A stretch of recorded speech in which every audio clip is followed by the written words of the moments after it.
Observations with Robert Meyer Burnett.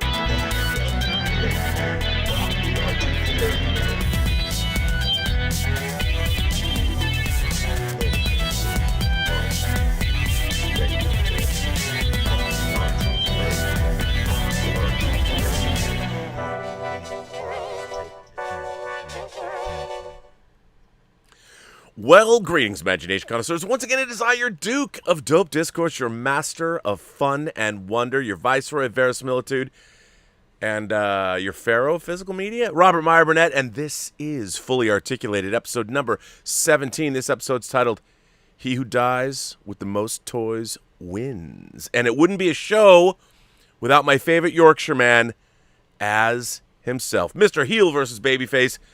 Az, how are you today? I'm real good. Oh boy, have I got some stuff en route.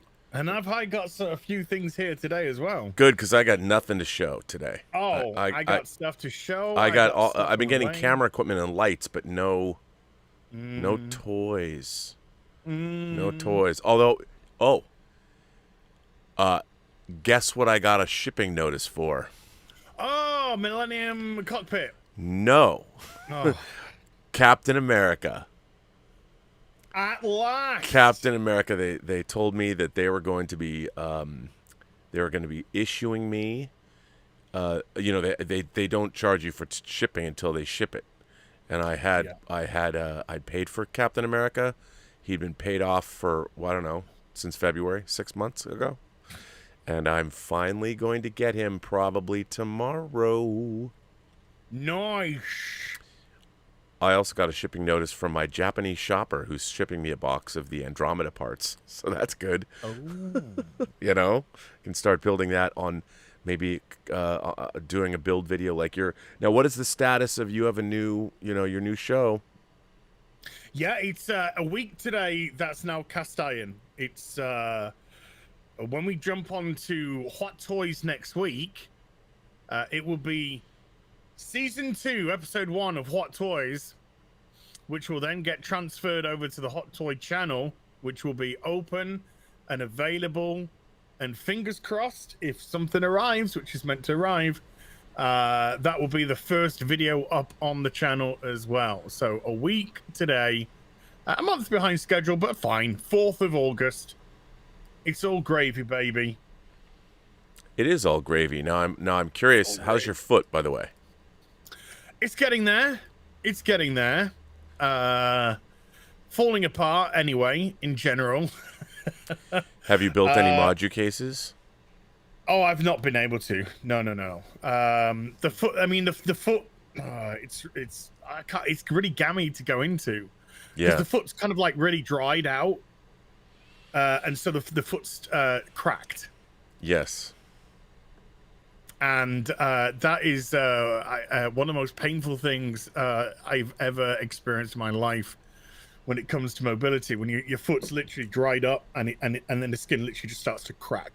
And when it's cracked, that's just a slice in your foot. Yep, I know. And because it's so dry, it just literally snaps like dry wood. No. How's that to start you off with, folks? There you go. By the way, SJ Almighty sending in diamond super stickers along with sent in one too. So thank you for that. I love these shiny diamond super stickers. They make me happy. Diamond gazer.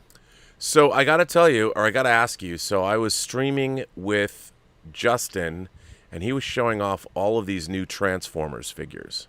Mm-hmm. Now, they're Transformers figures. It's 3A Toys is doing different size Transformers figures. Yeah. Now, I was going to ask you, because you're the biggest Transformers fan I know in terms of your figures, how do you weigh in on these different sizes? Are you a one-size collector? Do you only like one size, or do you collect multiple sizes of Transformers? Do I like one size? Okay. I'm very particular when it comes to Transformers because I'm very much a Transformer anime fan as opposed to a Transformer movie fan. Right. So to me, the Transformers which appeal are the ones which are more based in the anime version as opposed to the movie version. Now, a lot of these different size ones are essentially the movie versions.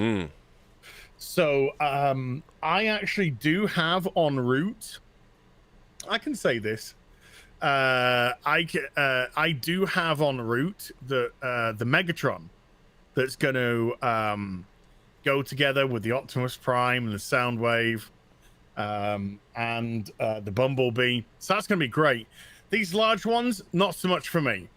Not so much for me. They look too much Michael Bay-ish, which I don't want. And I'll just segue this in then, because this is a pretty damn good segue. This is what I want. And this is the Earthrise Galvatron, which has just arrived today. Wow. So pretty darn chuffed about that. So I was really happy when that arrived. So this little cheeky chappy here, that's the kind of thing which I absolutely adore. So I saw them in the video. I watched that video that Justin put out, and yeah, not for me. Not for me. If they were more anime orientated, then I would potentially have more of an interest. Well, I ain't got the room. I know, it's like this place is filling up too. But Thank you, Marla, for telling me to lose weight. That's really helpful. Thank you. Appreciate that. Norwegian Kryptonian wants to know what happened to the Toys Wonderland site. Justin tells me the Toys Wonderland site, as many people know, they were attacked, I guess you could say, attacked by a certain American toy company that didn't appreciate what they were doing, which is inexplicable to me. That's what competition's all about. I've heard, Justin's told me, that their website, which is now officially all hosted by them, they've taken care of it all. They've controlled it all. Their site should be back today or tomorrow, according to Justin. I guess he told me it was going to be back today, because in Australia it is tomorrow. So hopefully they'll be back, because I have a lot of things on pre-order there, and I really like. I really like their website, but Justin has said that everything is okay with Toys Wonderland. So yes, all good. So it is coming back. Yeah, it's really frustrating, because the way that the other company's handling it is it's illegal. It's illegal. So yeah, I do think that there's going to be a point where I'm going to most likely communicate with that other company, and hopefully at least speak to somebody about this, because this is bang out of order. Yeah, and I mean, I patronize both companies, and I want to be able to patronize whatever companies I want online without one going after another. Yeah, because I mean, what Toys Wonderland is being accused of is not true, right? For a start. So the actual accusation itself is there's no foundation in that whatsoever. Toys Wonderland have every right to sell hot toy products. 100%. They go to Hong Kong. They pick up the hot toys in Hong Kong. They resell the hot toys. They resell them new. They also resell pre-owned ones by other by people who sell them into the store as well. There's nothing wrong with that at all. They sell third-party product as well, which is unlicensed product, but that has nothing to do whatsoever with the other company at all. And so they have no business sticking their beak in. It's coming across as real petty. It's coming across as, I mean, if like I said, if I was Toys Wonderland myself, I would bite back with a lawyer letter at them. But not my business, and they're conducting business the way that they want. The way that the other companies trying to attack them is actually not directly. They're looping around the issue. They're getting through to the hosting. It's like Parler, for example. Right. The way to pull Parler down is that they went to Amazon and they went to, so they had it pulled down because they were the actual provider. So that's the way that they did that. So they've done it in a very sneaky manner as well. But yeah, it's like, come on, the toys competition's healthy. A lot of people are frequenting both sites. I've got God knows how many pages open with Sideshow of product which is bought and product which is on pre-order. And my God, have I had a shed load of notices over the last few days saying we're shipping this and shipping this and shipping this and shipping this. Let's just say I'm very grateful for your support last month, folks. Thank you very much indeed. Toys Wonderland, I've got a page and a half, and the stuff which hasn't arrived into stock, it's all paid off. So that's the money which has been laid out. So the other company that's mucking about here is mucking about with my finances as well as other people's finances. So they gotta be very careful. I agree. Yes. So you said you had some interesting things. I do. The first thing I want, speaking of third party, I want to show this off because we all know my absolute love of a certain young lady in the video game realm. And I thought I had pre-ordered one, but I couldn't find the company that I bought it off, so I thought I was imagining shit. And then they sent me a shipping notice. So it's been shipped. And then Toys Wonderland, before it got pulled, was selling the deluxe version. So I picked up the deluxe version from Toys Wonderland so I can have her in both outfits. Oh my God, yeah, I'm literally going to be dressing dolls. But hey, Tifa, 1 in 6, Vice and Body, and I have never known such an unbelievably well-constructed Vice and Body. They're incredible. The Vice and Bodies are incredible. This is absolutely rigid. So I've put her in her one of her victory poses when she wins a fight. So this is from the Final Fantasy VII remake. This is actually called Fantasy Fighter. So it's very cheeky, and it was meant to come out last year, as you can see, because it's actually celebrating Tifa from 1997. I guess you could say from the release of the remake to 2020. So let's say that. So this is just an absolute belter. Is that now? Look at the hair, man. Oh yeah. If I turn it around, that hair is dope. It's not molded hair. This is obviously free hair, but they have tied it up as Tifa has it. So and I love the gloves. I love the what are those gauntlets? What has she got on her? Yeah, she's got a fighting gauntlet on her left arm, which is just like the fighting gauntlet that she uses in the game. The materia attaches to the glove itself. So they're the metal gloves that she's got on there. Then she's got all the accessories on the belt, all the beautiful little dangling straps and stuff with her pop socks, which go up to her thighs. Dress is riding up a little bit because it's obviously on the stand. Yeah. Which is keeping her going. And you have just these wonderful straps. They're all part of her outfit. Every single segment is that looks great. Separately put together. And there's actually some legit first parties coming as well, like Sephiroth, Cloud. There are some legit first party coming too, so she's gonna be in good company. She's gonna be with her boys. Well, she's gonna be with her boy. So yeah, it's the deluxe one I got her comes with an outfit that she wears when she goes into a nightclub called the Honeybee. And she's trying to trick her way into seeing the owner, so she dresses up in this purple dress and stuff. So you actually get that as part of the deluxe.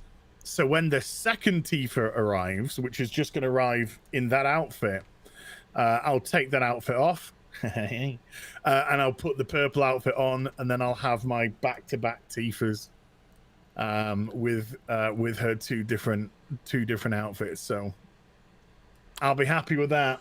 Well, that's quite a figure, sir. Yeah, and the face is great. I mean, it's, I don't know, if I just put the face for a Tifa third party, that is a pretty decent face. It's good. I love the way they've done the hair. Oh yeah, I mean that's Tifa's hair. That's Tifa's hair from the game. What I did is I just did the one thing that which they couldn't do, or they didn't do, which is she always has the hair kind of like go back on the ear.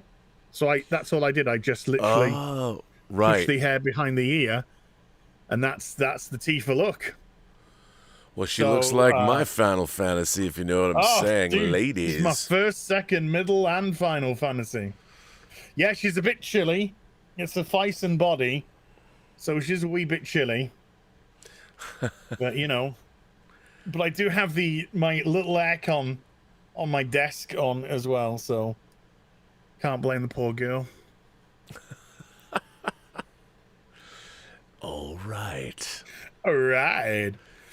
So yeah, I was really chuffed. I was really chuffed at how good it looked. I was really chuffed at the quality of the face and body is amazing.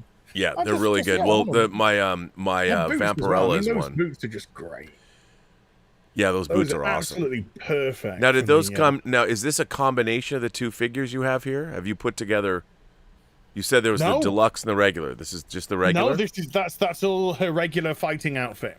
Okay. The deluxe costume I haven't touched yet. I'm just going to wait for the second one to arrive to put that on.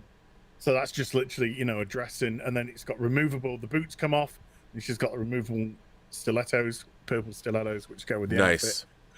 And then the gloves come off, and then she's got hands which can come on. So it's got all those little extra bits which convert her into the honeybee Tifa. Shane O'Reilly just sent in a what swag and a mustache. A connoisseur. It's a connoisseur. I got to learn all this, dude. I'm so not the connoisseur. It's a connoisseur. You're a connoisseur. A connoisseur mustache. I need to know what these mean. KO was looking at your figure and he sends in a message in live chat. He says he's gonna come. That's good. It's good. Not come. It's good for your prostate health, and it's just good in general. That's a meme going around the channel as well now. I'm gonna come. Do not come. Do not come. I'm gonna come. It's happening. It's happening. Hey, now. what did you think of the Ghostbusters trailer yesterday? Dude, I gotta say, I had a bit of an emotional response to it. Yeah. You know why? I'll tell you something. I love when they do something that has canonical fealty to the original. Yes. In universe, I love the idea. It's been 30. If it takes place in the present day, it's 37 years since Ghostbusters. You got grandkids, Egon's grandkids. I love it. Had a very E.T. vibe to me. Single mother trying to raise her kids. One kid's good, one kid the nerdy girl she's worried about. And then first of all, I love Carrie Coon, who's the mother. And then I love Paul Rudd. And it looks like, I love the fact that they're totally the opposite of New York City. Like they're in the middle of this Smallville, Midwest. Everything is totally different. And yet,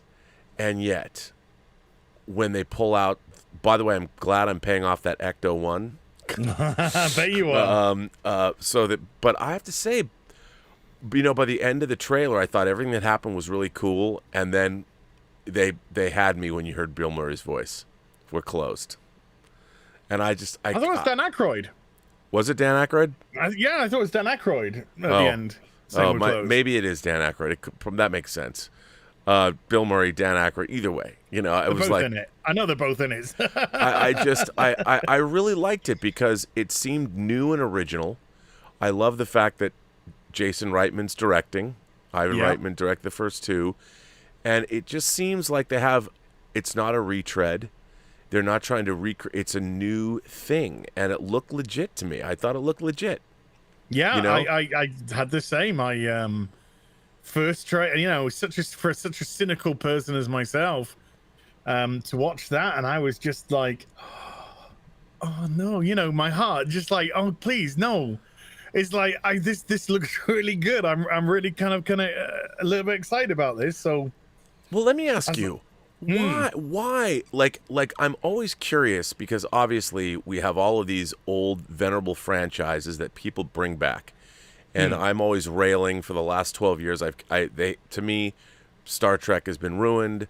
Star Wars has been ruined, and I look at something like this. It's a very different kind of a story from the original. It looks like they've transposed Ghostbusters into more of an ET story, which is fine. But yet, for whatever reason, I felt not just nostalgic. I felt both nostalgic, but I also felt like I'm seeing a new interesting story that I'm like, huh.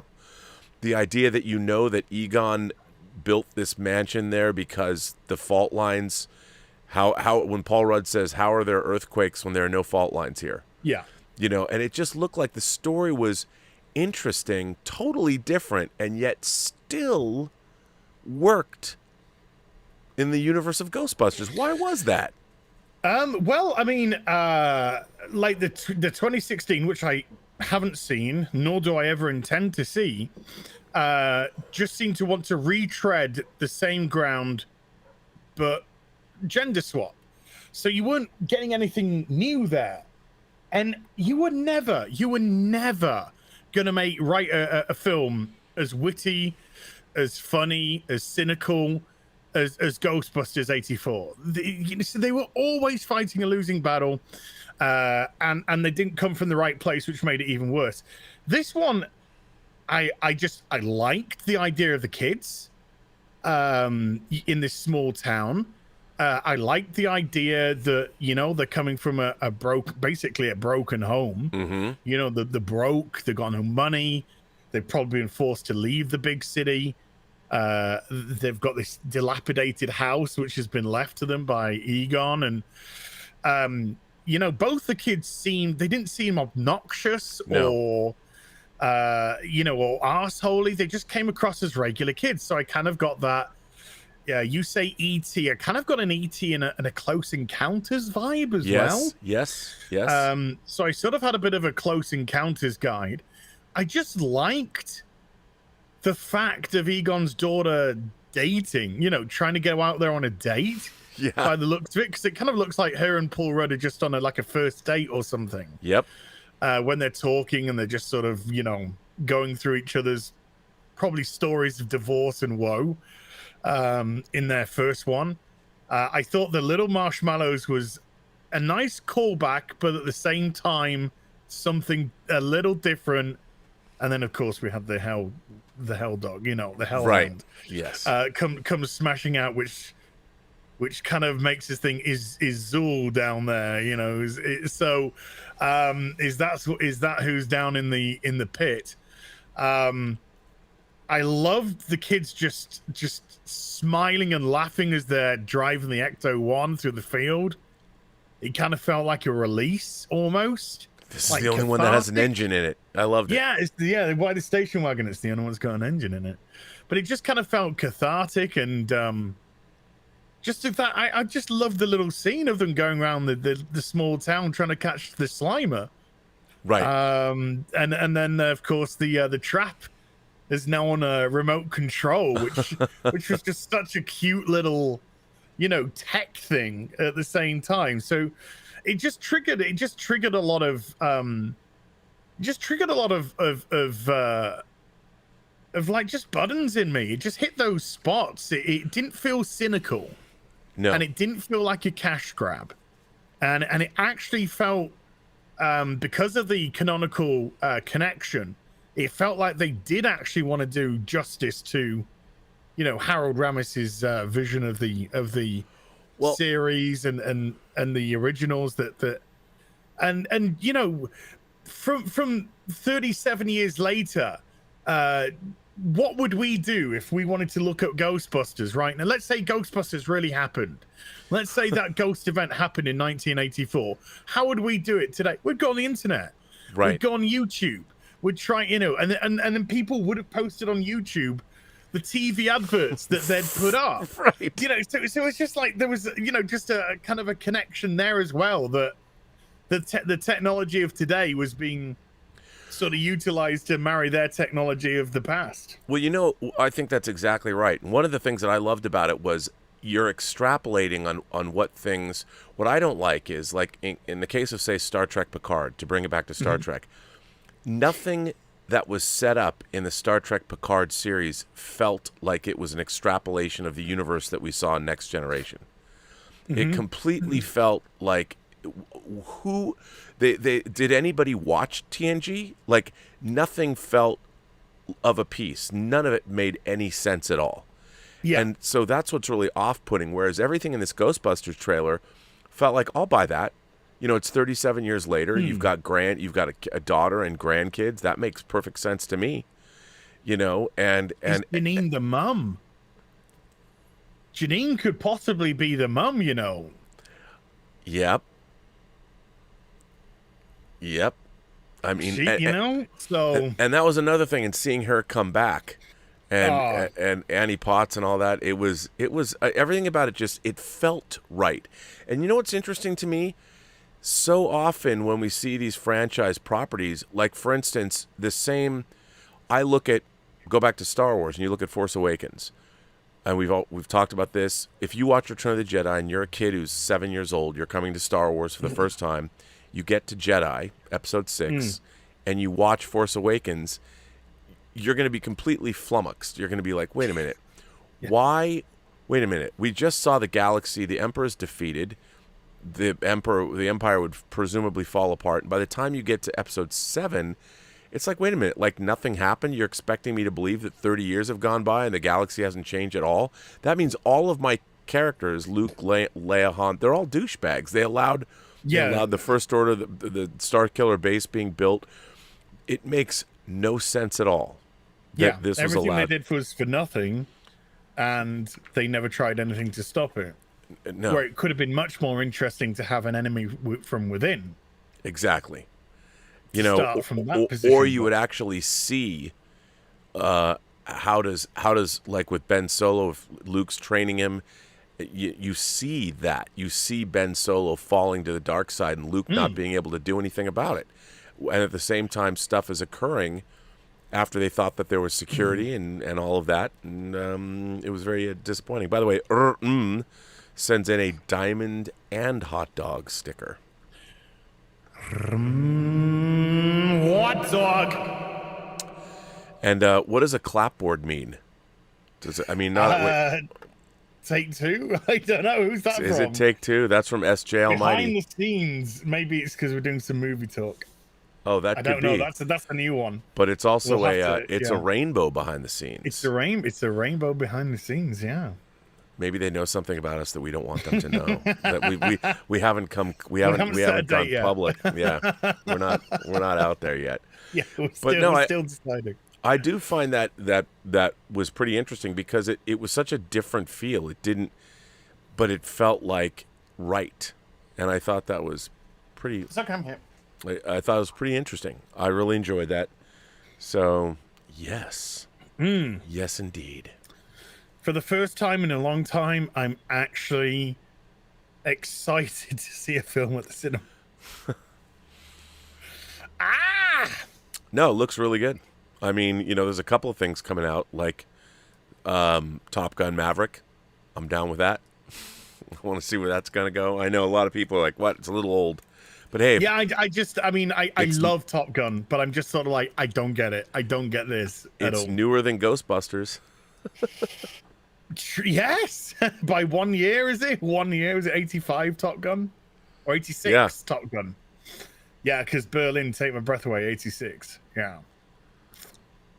Now that was a tune. Indeed.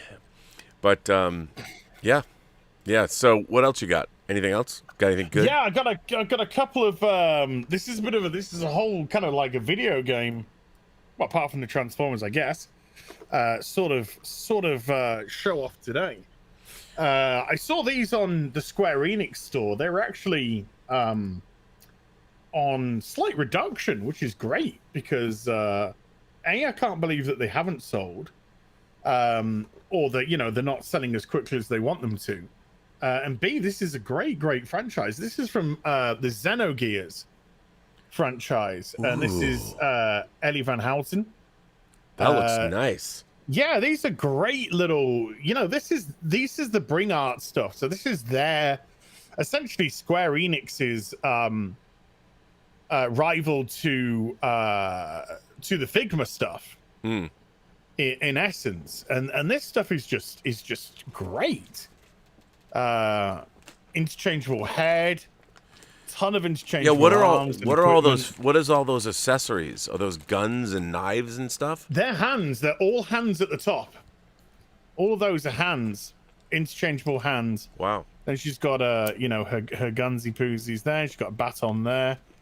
And it's a great, it's just and they're so posable because the articulation is insane. So they're so posable as well. And then we have the God, this is so beautiful. We have the Well-Tall Mecha. Ooh. Which is just absolutely awesome. It's hard to see about that because it's of the reflection. I know, it's my third son in the room over there. What about the back? Can we see the back of the box? Yeah, if I flick over the back and you can see some imagery from it there. Oh, look at that. Yeah. Man, do I love my mecha. Yeah, this is just an absolute belter. So yeah, I couldn't resist these. I'm a sucker for Bring Arts in general because I do think the Bring Art stuff is so beautiful. But my goodness me, yeah, this is just like hello. Wow. And again, so articulate, so much articulation on these. So yeah, this is my little haul for this week. But I have got an absolute megaton of stuff incoming in the next week. Is this stuff that you've ordered? This is a couple of new pieces as well as some stuff which I've had on pre-order. So I've got like 3 or 4 things that are coming through on pre-order, and then I've got two things which I personally have already, which I've purchased for new. Ooh. So it's gonna be a very, very interesting and busy week next week. I'm hoping that they're gonna arrive Monday. So if it does, that'll be phenomenal because one of those pieces I really want for the video on Wednesday's What Toys. What toys? What toys? Yes. Yeah. Well, so you're going to start the Hot Toys show. Do you know what your debut episode is going to be? I can't say though. Oh. Not even a hint? You can't say a little bit? Like nothing? No, because if it's just a... Come on, man. Just some guys got the Well-Tall as well. Yeah, it's beautiful, man. I thought you might like those. Xenogears. If I gave a hint, or should, I don't know. I mean, should I give a hint? Yeah. I don't know, because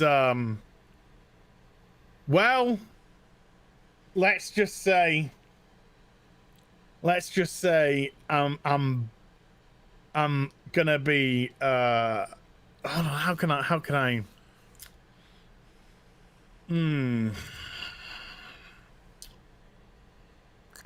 I'm gonna be busting to make that video.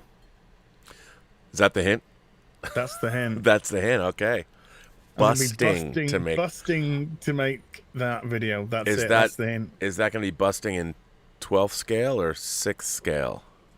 It's gonna be busting in 6th scale. We're keeping it real. I'm gonna come. Because of you, as the first time I watched Hot Toys. I thought so. Yeah. Just some guy. Yeah, the first time he went off and got those Xenogears stuff. Yeah. So yeah, I got them a little discount, man. Yay, go me. I have to say there's something new that they announced this week. A lot of people don't remember this because it was a long time ago, but if you're a fan of the Evil Dead franchise, which I am, I actually have a screen credit in Army of Darkness. Here is a picture. Yeah, here's the 1/12 scale. Erasmus Toys, who does the Lord of the Rings figures, is making an Evil Dead 2 Dead by Dawn Ash. So it looks pretty good. Sideshow had made an Ash a long, like 20 years ago that I had. It's interesting. Sideshow did an Ash, and they did Gelflings from the Dark Crystal that I had.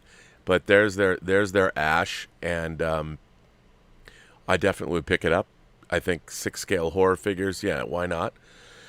Get that. I'm pretty excited about that. So they haven't really announced. I mean, obviously we got all those big announcements last week about everything that Hot Toys is doing, the Mandalorian figures, the Armored Deadpool, the Black Widow, all those things. So that's really cool. But this week, the announcements, even the third-party announcements, have kind of been sparse, few and far between. Okay, so you, I am aware, are a very big Doctor Strange fan. I am. And you've seen the new Doctor Strange thing which they've released. Yes, Iron Strange. Oh no, sorry, I'm talking about the Sorceress. Okay, yes, okay. Yes, would that they're be actually going to do a third-party ancient one. The Thyme Sorceress. Yes. Let me show that. You know what's funny? I'm glad you brought that up because I can't believe that I didn't. I am remiss. I love Tilda Swinton, although let me put this up. I'm not totally sold on this head sculpt, to be honest. But the Thyme Sorceress. Now, did you pre-order the Thyme Sorceress? I haven't yet. I probably won't until I get a Doctor Strange. Right. But I think it's got a great head sculpt on it. It's got a great Tilda Swinton head sculpt on it. And who doesn't want a Tilda Swinton? Hang on. That's let me get. I've got some more. Let me get these pictures up. So I got a close up here. The Thyme Sorceress. I mean, I wanted an ancient one. I'd like to have more. I want Mordo as well. It bums me out.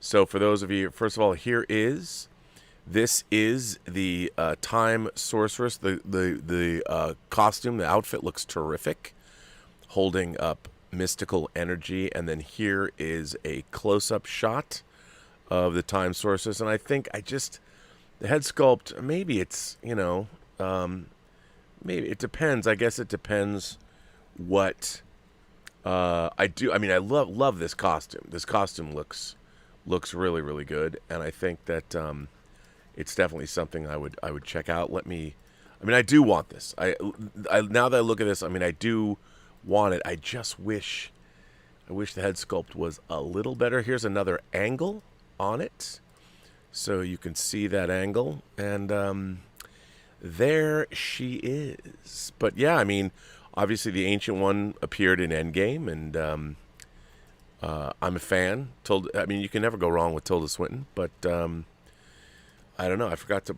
bring that up. But so, yeah, I mean, it's definitely something to pick up. That was the last thing that I saw that was coming out, which is pretty cool. Pretty cool. Sorceress, a.k.a. Slim Fast Hours. It's got a good one. I like that. That's the website that I saw this on is 1/6 Outfitters. Yep. 1/6 Outfitters. So it's literally written out ONE 6th SIXTH Outfitters.com. Yes. And that's where you can get the also the amazing Killmonger. That Killmonger just looks so fucking good. The Killmonger is sweet. So good. So good. I am a big fan.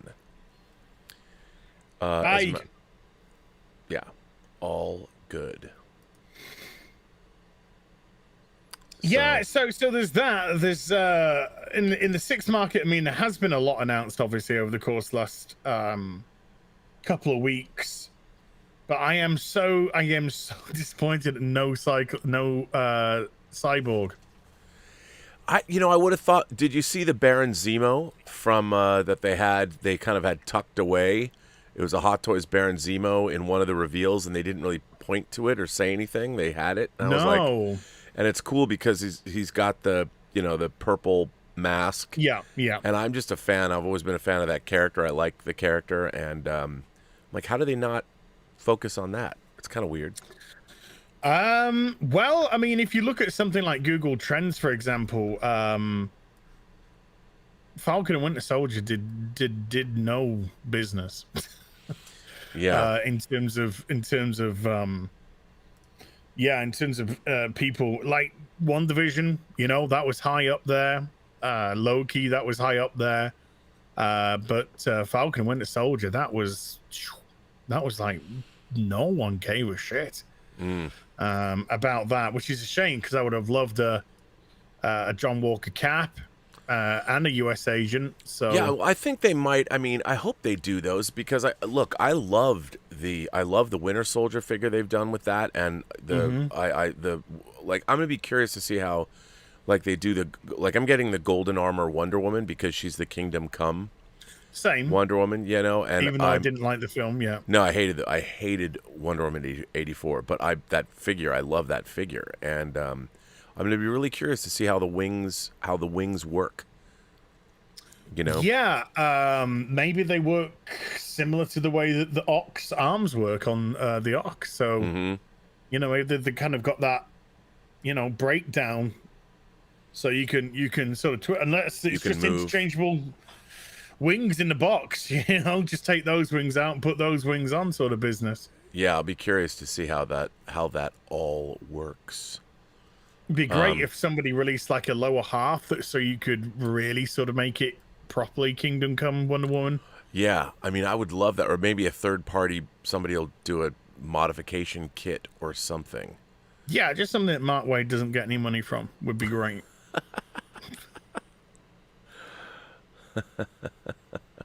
That'd be superb.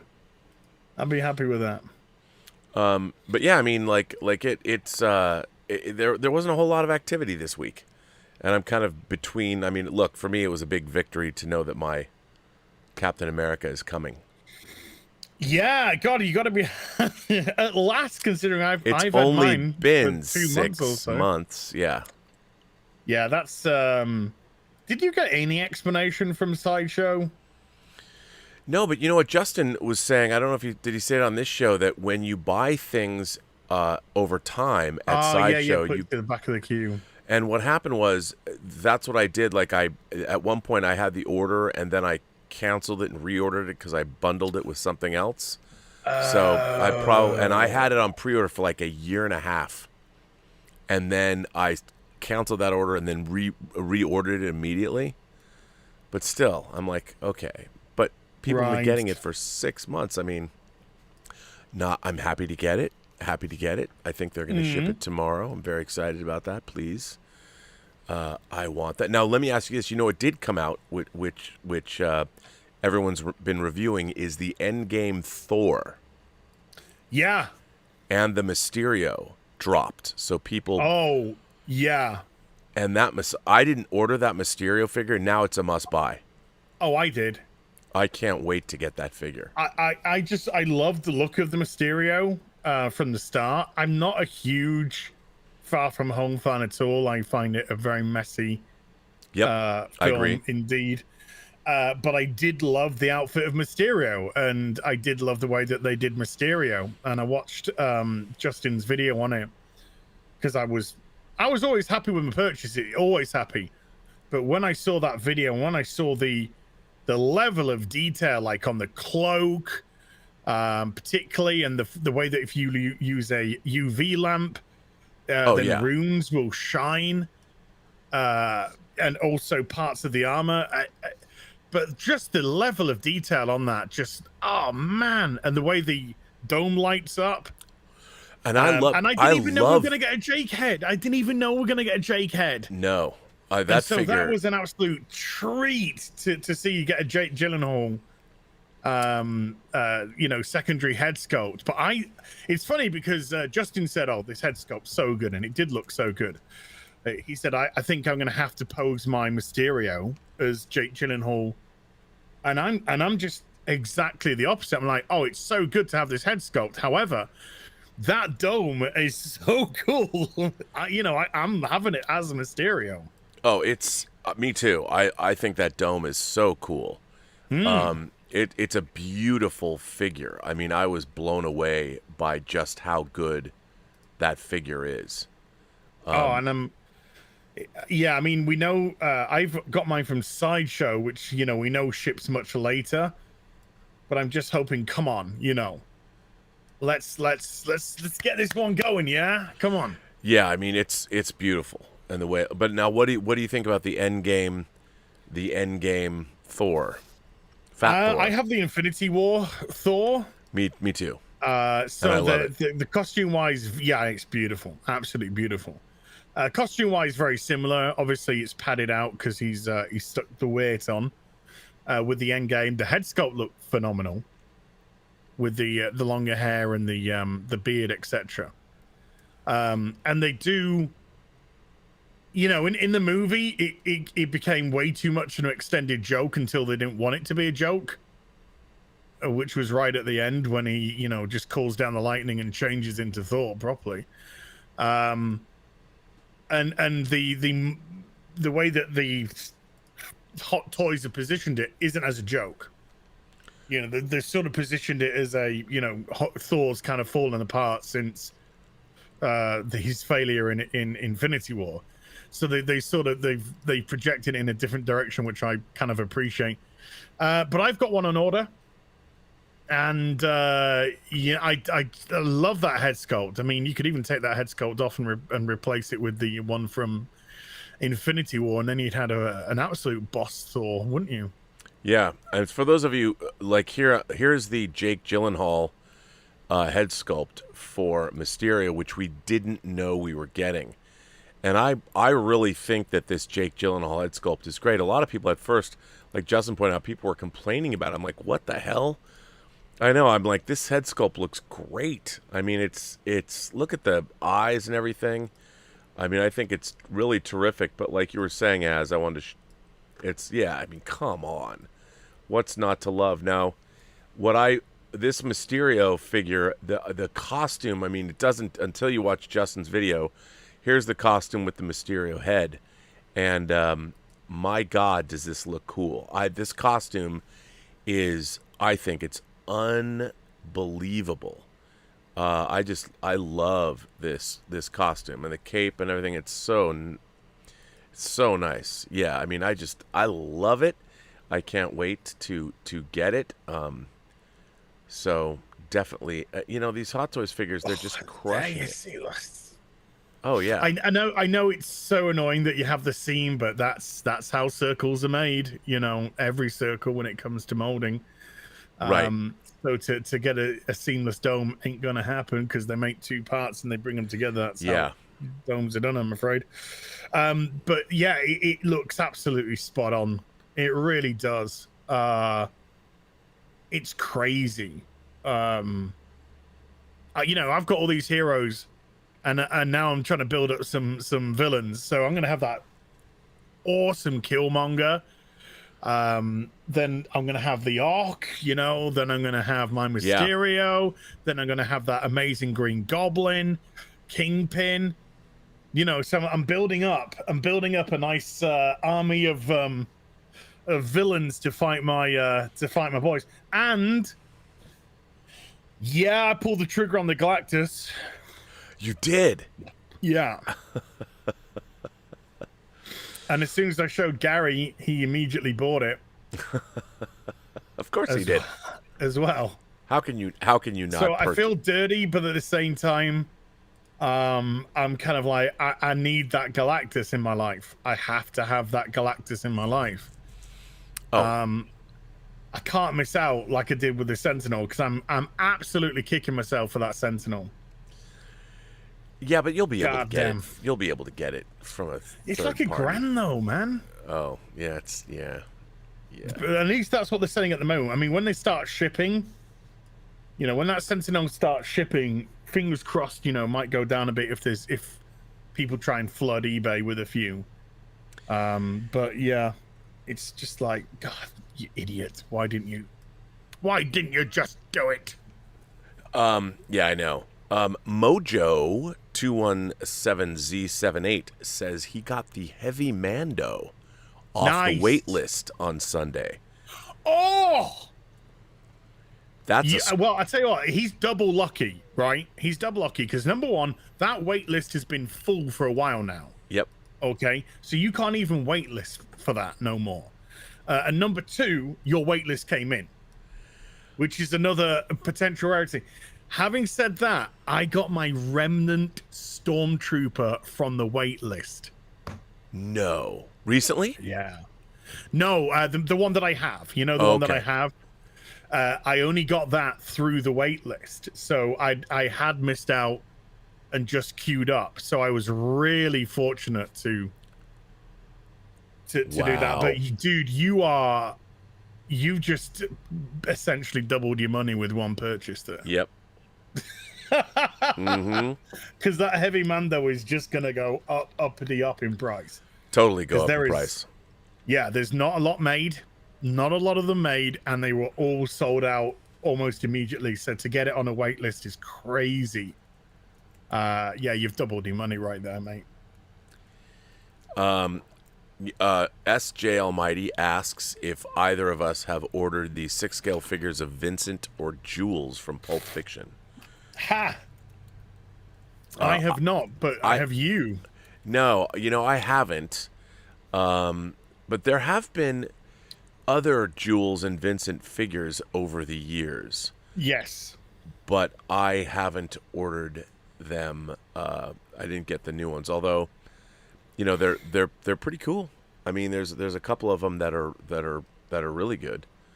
It's the film I need to see. I haven't seen it for a long time, and I love it. Yeah. So it's a film that I do need to visit again. I keep revisiting Django Unchained because I love Django Unchained. I love Django, and there was a company that was going to do a great Django, a great Jamie Foxx, and then they pulled it for whatever reason. And I'm like, damn. This is something you might know. Bob Dylan, the great Bob Dylan, says, "Have either of you heard about Blizzard and the Cosby suit? I was kind of hoping one day we would get high-end World of Warcraft figures, but probably not now." Yeah, I mean, you might be aware that Activision Blizzard is being sued at the moment. Yep. Lots of different stories. I've been non-specific about the stories when I spoke about it because it's a big lawsuit. I'm absolutely sure that there's a lot of exaggeration in there. I'm absolutely positive there's some legitimacy in there as well. So it's for the courtrooms to kind of sort through what's what. So well, I did a video about this a couple of days ago, and I kind of spoke about it from my perspective of dealing with Blizzard over the years. And yeah, the Cosby suite is a thing which has come out. For those of you who don't know, Kotaku dropped an article today at 2:05 this afternoon.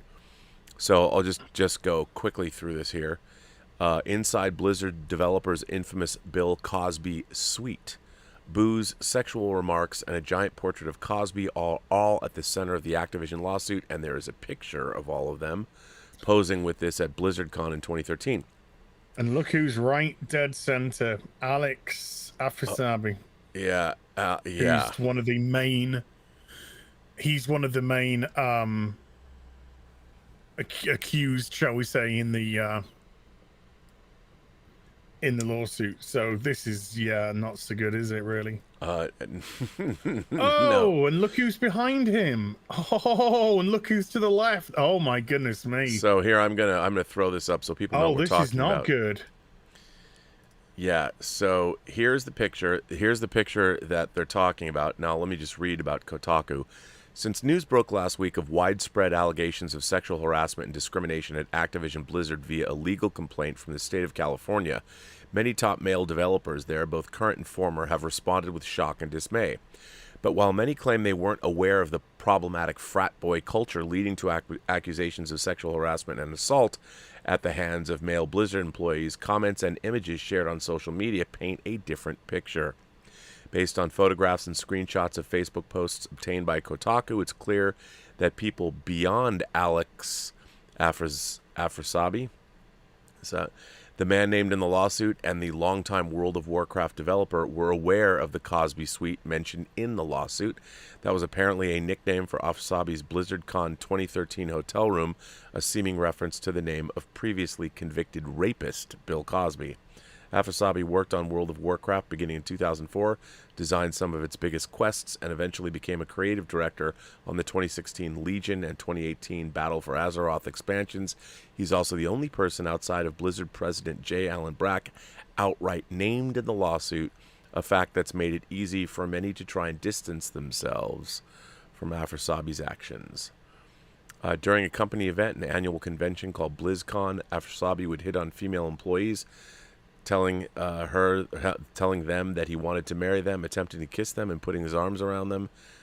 This was in plain view of other male employees, including supervisors who had to intervene and pull him off female employees.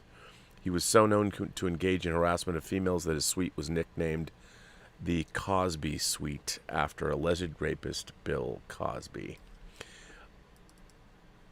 I mean, there's Alex right there, dead center. Above Alex, that's Corey Stockton. To the left of Corey Stockton on that image, that's Ghostcrawler. That's Greg Street. That's Ghostcrawler. I know the guy with the glasses. I can't remember his name. Who's just right by the I'm going to put this article. This article is not good. Yeah, I'll put this article in there. I know it's not our usual bill of fare, but Blizzard and Activision is a big company. Obviously, World of Warcraft is a big deal. So Bob, used to be. Yeah, there's the article. There you go. Stubble McShave actually was responding to Ghostbusters, our Ghostbusters conversation. Stubble says, "It says a lot about the current fascination of existing IPs in Hollywood. It's been 35 years since Top Gun. If they would have made a sequel to a 35-year-old movie at the time of Top Gun in 1986, then the original movie would have been released in 1951. Wow. Zoinks! That's pretty crazy. I hate it when people do that. It makes me feel so old. I gotta say, Brendan Mills, this comes from I don't know where, but man, I bow to you, sir. Brendan Mills says, I've gotta say, the new Dune is looking like tasty farts in my tummy. I know quality when I smell it, Rob. Marinate in this delicious fecal cloud of excitement. Well, Brendan, that's a very interesting way to put it. I, too, am very excited for Dune. I still do not know whether or not it's a compliment or an insult. I think it looks like a compliment. Fecal matter I don't associate with a compliment. This delicious fecal cloud of excitement? I can't... I mean, it looks pretty damn good to me. By the way, Le Chevalier de Lis says, hail, but Galvatron... or Megatron as Galvatron for me. I loved Galvatron. I mean, I've got just here, if I can grab him quickly. Oh, can I get you? Yeah, baby. Of course, I have the fans' toys Galvatron here, which is just, this is Sovereign. That thing is so cool. Oh, yeah. So I'm a massive Galvatron fan. I just love the way that Unicron took Leonard Nimoy, took Megatron, took the broken body of Megatron, and then just turned him into the uber scary Galvatron. Gave him Cyclonus and Scourge. By the way, SJ Almighty became a member of my channel. Why, thank you, SJ Almighty. So yeah, I've always preferred Galvatron to Megatron. Just a personal thing. All right. Just a personal thing. All right. Keaton Car 89 says he needs a Jennifer Connelly Rocketeer figure in the white dress. Well, you know, I've got my Rocketeer. That, by the way, is one heck of a dress. You know, I'm surprised Hot Toys. I've still got this. I mean, this is an old figure. But I love my Rocketeer figure because it doesn't rely on the face sculpt, and a lot of people's jackets fell apart. This is the first generation of this figure, and it is a Metacom 6 scale figure. It's a little smaller because they do like this anime scale thing, but man, do I love this figure. Love it, love it, love it. I would love a white dress Jennifer Connelly. I don't understand. This movie is sort of Jennifer Connelly. Yeah, I know. It's forgotten. This movie's a forgotten. This is a delightful film. I love this movie. Yeah, I think Red Letter Media discussed it semi-recently.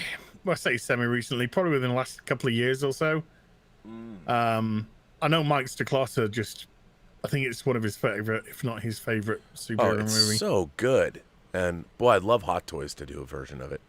But they call it like a near perfect movie anyway, with the just the way the whole thing's put together. It is. The score, everything about it. Love it, love it, love it, love it. Joseph Gordon, love it. Shane O'Reilly is sending in more Super Chat stickers, so thank you for that. Hot dog, just in case. I'm going back to look. Oh, there's just in case hot dog. Just in case. Love it.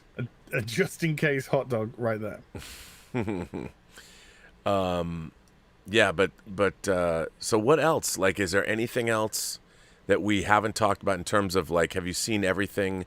Did you see any statues? They've been unveiling things at all of the different new statues or new things, or because we don't really talk about statues that much. I can't talk about statues anymore. I can't do it. I can't. I have no room.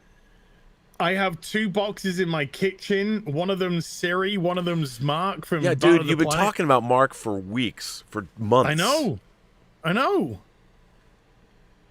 Until I can find a home, I don't want to get him out of the box and potentially damage him. Right. So until I can find a forever home, as they like to say with broken pets. Wait, I gotta until look. I can find. Oh, go ahead. Because I mean, this is, you know, these statues are going, because this is going to be cleared out for my arts and craft area. Yes, which is and good. It's going to be my recording area as well for. I'm actually thinking of sticking my green screen there. Ooh. So I could have a green screen background to the. Just thinking out loud. Anywho, but yeah, I mean, I those statues are going downstairs. I think I've worked out what I'm going to do with the Huntress statue. Going down into the front room, she's going to go by Azrael, Batman. Those are going to go onto the they're going to go onto the bay window. Got a big bay window in the front room. That's where they're going to go. Yes, I know they're going to get some sun damage, but it's just they've got to go somewhere. So Robin can finally join them there. So we're going to have Batman, Catwoman, Batgirl, and Robin together on that aspect. I still don't know if I do another. If I put up another case from the casing I've got downstairs, Siri could go on the top of there. And if I did the third and final, Geralt, who's there, could go on to there, which would free up here to maybe put Mark. Maybe put Mark there on top of my little mini fridge. Well, I want to see that figure. I'm dying to see it. Well, I know. It's completely unopened. And I've had it sat in my downstairs, just homeless. Coughtron. A new house, people. Come on. I know. Chop. Coughtron says, now I don't collect the Mafex, the 6-inch, which is what Metacom's doing now. But I have to tell you, I've always loved the Reign of the Superman storyline when Superman dies. Yeah. Now, this is pretty dope. Galvatron says, ordered the new OG Dan Jurgen style Mafex 6-inch Cyborg Superman. It's 12 scale, I know, but looks great, and I've been waiting for a proper version of him for years. I gotta say, dude, here I pulled out some pictures. This is a pretty. I mean, these Mafex figures have cloth capes and things. This is a really dope looking figure, I gotta say.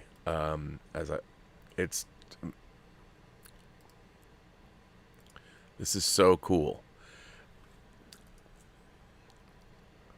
Wait, no. So hang on. What you like? I agree with you. I think that you want to see this stuff in 6 scale, but you know what? No one's doing this stuff in high end 6 scale. Like I would love to get the all 4. I can get. Do you know what? I can get that because that can go with my Hush Batman. That could go with my Hush, but that looks so. Can you? Oh, dude, yeah. Oh, that looks so beautiful. Here, I'll bring it up again. I mean, there he is in all of his glory. I mean, I wonder if like this cape might have wire in it to make it look like that, but that's so cool. And I love the profile. The side profile is so, it's so cool. And yeah, this is a great figure. I mean, look, if I just don't think you can collect both 6 scale and 12 scale. I mean, I guess you could, but to me, it would just, you got to pick one or the other because that way lies death. I don't know. Yeah, but these ones are so good, and the Batman Hush did look so great. Yeah. And I've also got the Azrael on order as well. Oh. So I have the Mafex Azrael Batman on order. Okay. Which is, I think you can order through Sideshow. There you go. There's the Return of Superman. Black outfit Superman on Sideshow. Mm-hmm. Which looks great. God damn that statue. Fucking hell. Black suit Superman statue. Stop it! I know. When's that? November 21 to January 22. If you want to bring that up, I could. Which statue now? Where are we at? So where can I link in Rendezvous? Where can I put into chat? Where's there a chat feature? There isn't one. I know. Oh, okay, I'll stick it in your Instagram. Yes. Ladies. Ladies, I will stick it in your Instagram. Stick it in my Instagram. Yeah, stick it in your Insta and have a nice day. But God, yeah, I mean, they've got a beautiful Cyborg Superman statue at Sideshow. They've got a beautiful Dark Side statue there as well. And I'm getting this now. Yeah, so that's the black suit. I'm going in search of more. Let's put Reign of the Superman in instead. Oh, this is the Mafex. You sent me the Mafex Superman. The Reign of Superman. I thought that's the one. Oh wow, yeah, wow. This looks great. Wow, look at this. Hang on, let me pull these pictures up. The Reign. Although it's so interesting, this whole thing, the Reign of the Superman figures. Again, I understand 12 scale is cool.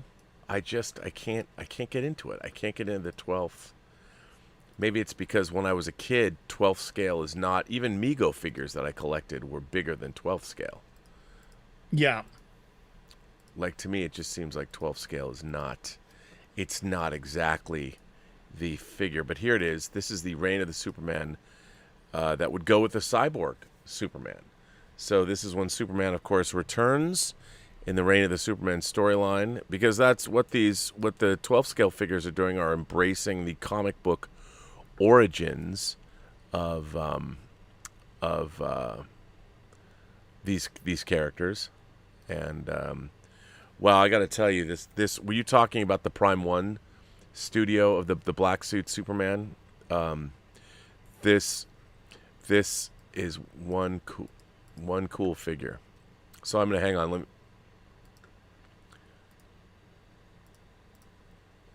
Oh my lord! I found him on Sideshow. I'm gonna stick it in your Insta.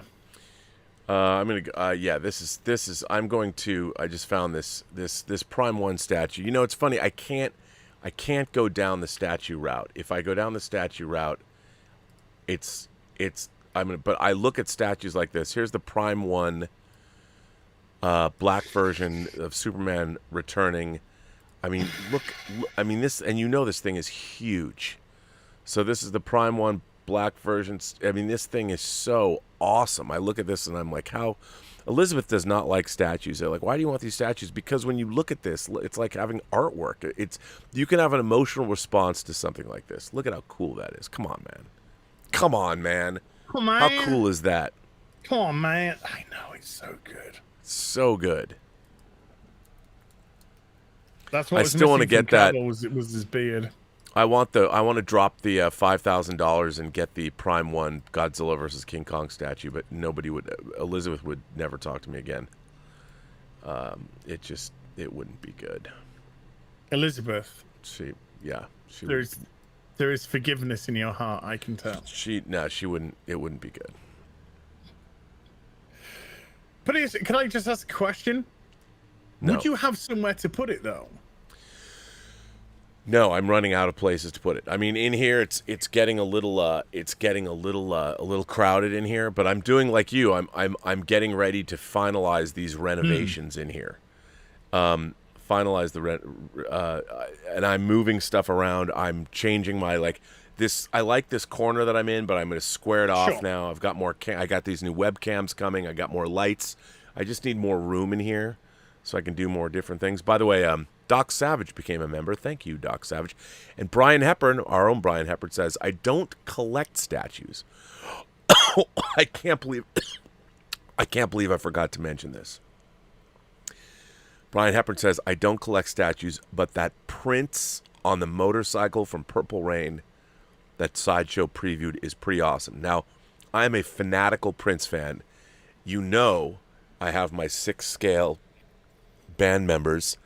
Sideshow did preview a 6th scale Prince from Purple Rain, Prince on motorcycle. If you don't think I'm going to get that, you're freaking crazy. Come on now. You are. And he will be the centerpiece of my band. The centerpiece. Ignacio Sanchez says, if the original Transformers animated movie came out now, do you think it would receive the same reaction as Revelation by killing off the main protagonist? I would have liked the story be about Bumblebee instead of Hot Rod taking leadership. Ooh, that's something you can speak to more than me. Yeah, the answer would be no, because the movie came after a huge amount of cartoons. I mean, immediately, there wasn't a 35 year gap between the two. So there was and it was also the gimmick. The gimmick was, I don't know if you're aware of this, but if you watch the toy adverts at the time for Transformers, when it came to start tying in with the movie, the Transformers movie, they would be like, this is Rodimus Prime's coming over here, or Hot Rod's coming over here, and then they'd show a snippet from the movie where Megatron blasts. Well, he does kill. They actually show the bit where he kills Prime, where he blasts Prime. And then the commentator says, does Prime die? Watch the Transformers, the movie at the cinemas now. So the gimmick was always, is Prime going to die from this with the movie? So the movie was actually selling the death of Prime. Whereas, of course, the whole thing with Kevin Smith, he was saying, no, this is a whole, He-Man thing, and He-Man get bumped off immediately. So no, it's completely different. If this He-Man came after 5-6 seasons of He-Man, I don't think there would be any hubbubaloo at all, because it's now moving into a different era of whatever. Or there's a different story to tell now. And Transformers was the same. They wanted to move the toy line on. They wanted to move the leadership on. And the only way that they could do that was to remove Optimus Prime and Megatron, who were the old guard, and bring in Rodimus Prime and Galvatron, for the new guard, and because they Right. they didn't just change the toy line and leadership, they changed the time. You know, there's a huge amount of time that the time difference between the cartoons and the movies is 20 odd year gap, 20 odd year change or whatever. Yeah. So yeah, it's completely different marketing, but I understand where you're coming from. Now, dare I ask? I mean, I've seen some of your videos. I've seen you streaming. I've watched. Yeah. Now, take away the Kevin Smith of it all for a minute. Yeah. Let me ask you, what did you think of the story as presented in He-Man Revelation? I had a good chat with somebody about this the other day, actually. I mean, off camera, so to speak. And I couldn't get past how bad Teela was. That was my frustrating element, because Teela was the protagonist. Let's not pretend she isn't. Teela's the main protagonist of the story, and she was so horrible. She was so unlikable and so badly written that I couldn't. I couldn't get into it. I found it quite boring, and I didn't like the way that they really kind of like femmied up Prince Adam for some reason, instead of just having him as a regular bloke. There was some really, like, I'm not adverse to the story. I'm not averse to the actual structure of the story of He-Man dying to save Eternia, and the Masters of the Universe banding together to reforge the Sword of Power to bring him back. I'm not averse to that. I'm not even averse to it going Pete Tong at the end, and what happened. I'm not adverse to that. It was just it's the way that it was told that Right. I think was mishandled, because I think the structure of the story and the outline of the story is perfectly fine. Because I actually, if you took out the Teela elements of the first episode is pretty kick-ass. I finally got around. I watched the first episode, and I thought it was pretty kick-ass. I love the animation style. Having worked on Dota Dragon's Blood, I thought it was really beautiful to look at and everything. Beautiful. But see, He-Man was something that was before or after my time. As I explained, I mean, I bought the original 8 figures when they first came out, and the show didn't start until a year later. So I had those figures, and I really liked them because I'd never seen any figures like that before. And they had that kind of that barbarian clash science. It was because Man-at-Arms and Zodak were like they were science fiction figures, and He-Man was fantasy, and Stratos was kind of like a Hawkman from Flash Gordon. So I like that combination of fantasy and sci-fi. That's the thing that attracted me to figures, and I had them on my shelf, but I never watched the show.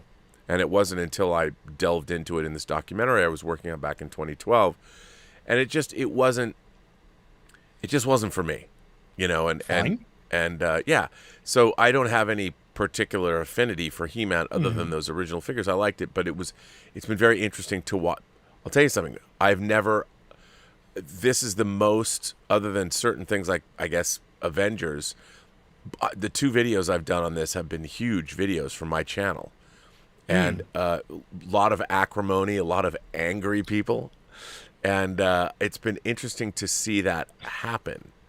But again... Yeah, it's I mean, people, I think there was a great underestimation of how popular He-Man actually is. Yes. And He-Man was a cartoon made to sell toys. So was Transformers. I don't think that takes away from the franchise, or who could love the franchise and who can't love the franchise. I mean, I came at perfect time for it's like the perfect age. When that came around, I was just right in a sweet spot for them, in terms of that. And even as a kid, I could see that they were reusing rolling shots and running shots and Right. and you know, my brother and sister, because we'd all kind of like watch it together. You know, we'd kind of have a little bit of a laugh about it, but at the same time, the shows were just enjoyable, and they had a lovely little message at the end, and you know, you'd have your little and it's just, you know. So, but when you're in that sweet spot, you know, when you're in that sweet spot as a child, it just kind of works for you. And then they did some, you know, they tried to do some cool things. I remember when they killed He-Man, when they tried to bring him back, they put the ponytail on him. They killed him. Well, they killed him in the first episode to bring him back with the ponytail and everything. And then, of course, you know, the 2002 one, which people just love, just absolutely love. Yeah. That version. And then, yeah, I mean, the animation of this He-Man is obscene. It's so good. Yes. And that is why I think that's another reason why there's quite a bit of anger and frustration, is because you can tell the hard work and the love that's gone into this. Yes. You know, this isn't a slapped together piece of trash. No. This is something which has been beautifully crafted and put together. And in my personal opinion, ruined by modern day ideology again, when they had a brilliant story and a beautiful story that they could have just told. There was no I mean, Teela's reaction is absolutely unimaginable. You know, it's amazing that people didn't turn around and go, Teela, shut the fuck up. Do you know how much of a fucking asshole you are right now? You know, you got grieving parents here and you're complaining because Adam didn't let you into his secret. We couldn't tell you. It's his secret to tell you. You know, we were sworn to Adam to, you know, so that just didn't make a lot of sense. The undercut on Teela and all that kind of stuff was just like, you know, just stop it now, please. You know, this is getting old. This is getting old and it's getting boring. And turning a woman into a man doesn't make a strong woman. It makes a man. That's what it makes, okay? And trying to transplant, you know, trying to remove femininity and empathy does not mean weakness.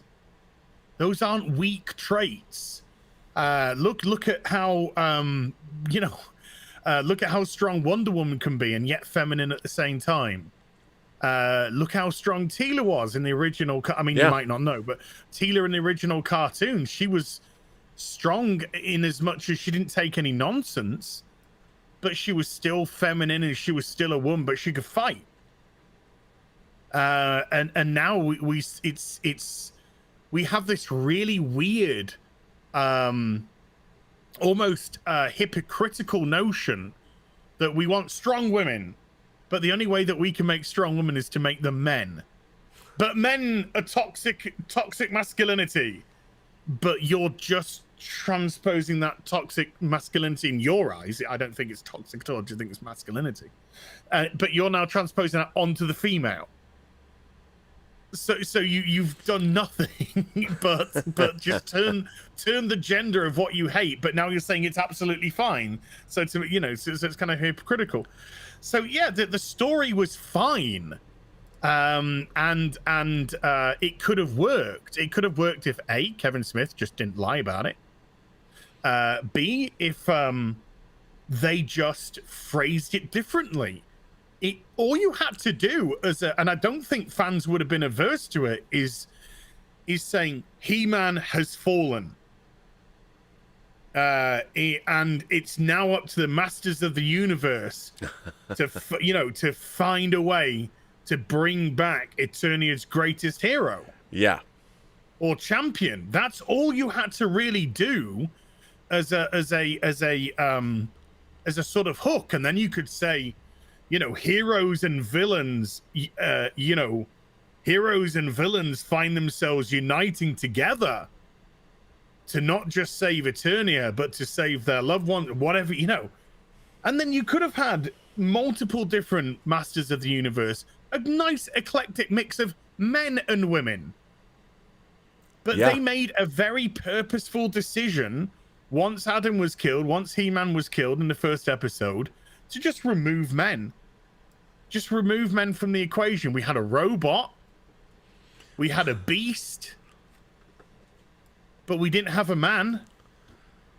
And it's just modern day sensibilities which are ruining what was a great, or could have been a really well told story, because I think the outline was fine. Right. Absolutely fine. Well, what and the artwork obviously was there. It was just divine. Oh, yeah, it's beautiful. What I find sort of interesting, like, obviously this show, the things that we buy, the things that we like, all come out of classical storytelling. Sure. You know, the Joseph Campbell, The Power of Myth, you know, you talk about whatever you want to talk about, but these, all the way back to the Greek gods, you know, the Greek and Roman pantheon of gods, the Norse gods, even older gods. And what I find so strange about, as a student of storytelling and a student of classical storytelling, is that one of the things I think is happening in our modern age is the destruction of the idea of classical storytelling, classical tales that are trying to be reframed, but they're still classical story. You want to still utilize the classical storytelling tropes, but yet you want to put different people in you plug them into and have them be the same stories, but they don't really work. You know, you can't. There's a reason why classical storytelling tropes have existed throughout centuries of human. Because gender roles are real. That's exactly right. And I find it really interesting. Like, one of the things that I was talking about it on last night on the Midnight Show, is that one of the things that I found a little strange about the Black Widow movie, and I liked it more than most, but I liked it as I really liked the sisterly bonding element in the film. But the Black Widow program, and they've made a big deal about this throughout the movies, that these women are having their reproductive systems ripped out of them. That's part of it. And Yelena even jokes about this. She's like, I have no uterus. And one of the things that they're doing is, as we saw in the movie Red Sparrow, which is basically about another version of this program, is these women are also trained in the art of seduction. Yes. And in the Marvel That's why cinematic, they're having them ripped out. Right, exactly. Now, they bring this up as a plot point in the movie. Even Yelena jokes about this in Black Widow, but they never explain why. Like, they've never focused in at all on Black Widow's ability to seduce. She's never shown this. In Avengers, they briefly touched upon it. Yeah, that's it. And in Avengers, they did, and then they've shied away from it ever since. And we've now been reading articles about how, well, they've desexualized Black Widow, like, intentionally. They've removed, and yet the whole point, and we see she's like in that room where she's being interrogated or something, and you know and there's it's sexy weird, black dress, little black dress. Yep.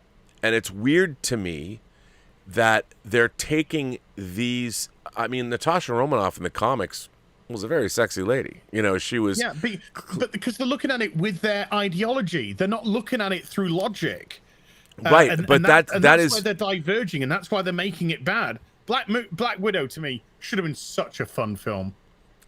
It should have been such a fun movie, and I just found it a dour experience for the most part. I think you're right. I mean, when I say I enjoyed it, I still thought it was surprisingly... Like, here's the thing. I think secret agents and people who are trained, they're kind of having a good time. Like, James Bond likes being James Bond. He doesn't spend a lot of time pondering the existential nature of the lot that life, the cards that life has dealt him. You know, and one of the reasons he doesn't start crying every 2 minutes about his parents' death or whatever. Yeah, and one of the reasons we love these characters is because they are larger than life, and they can do these great things, and I find it strange that we want to remove aspiration, human like we don't. Well, yes, no, you're right, we don't. But our Robert. culture, that's exactly our clash. I mean, modern. But it's not our culture. It's not even our culture. If you were, sorry to cut you. No, I go ahead. Apologize, but you were to go out and speak to the man on the street, the woman on the street right now, about James Bond, about Doctor Who, I think I don't think you'd be surprised at all, because I think you'd find the vast majority of people, women, would be like, I wish Doctor Who was a man. I wish he was a man, because women love that fantasy of being whisked away by a stranger on almost on a romantic. There's a massive sort of romantic element to Doctor Who. That's why you have a female companion, for the most part, when it comes to him, because you want A, the sexual tension, B, you want that romantic element, and C, you want the men can imagine themselves as the Doctor. Women can imagine themselves more often than not as the companion being whisked away. Right. Well, that's wish to fulfillment. Bond, yeah, of course it is. That's escapism. Yes. That's what used to be given to us. And the same with James Bond. If you were to speak to a woman about James Bond, she'd be like, I want him sexy. I want him tall, dark, and handsome. I want him to take me. I want him to take me hard. I want him to take me now. You know? Because again, they want their Bond to be domineering. They want their Bond to be alpha. They want him to be commanding. They want the danger. They want the sex. They want all of that.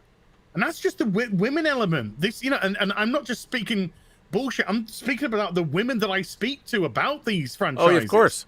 Who we're great friends with, and you talk to them and they tell you, this is, but they're being told, oh no, as a woman, I have to see myself now in the Doctor. No, I don't want that. Or as a woman, I need to be on parity with Bond. No, I don't. I want to be the Bond girl. I want to be the girl that's slinking around with Bond, but I want to be the girl that gets whisked off again by him. The one but it's the ideology. It's the ideology which is destroying all this.